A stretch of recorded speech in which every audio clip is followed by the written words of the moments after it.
సింహాద్రి అప్పన్న గోవింద గోవింద.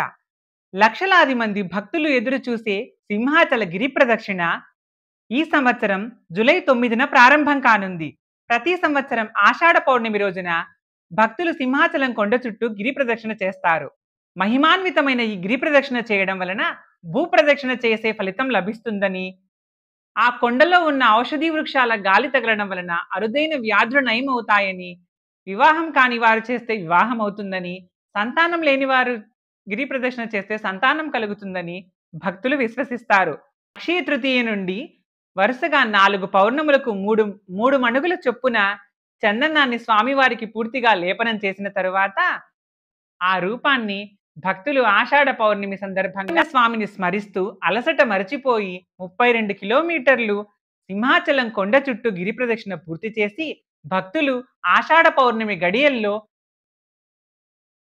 దర్శించుకొని తమను చల్లగా చూడమని వేడుకుంటారు.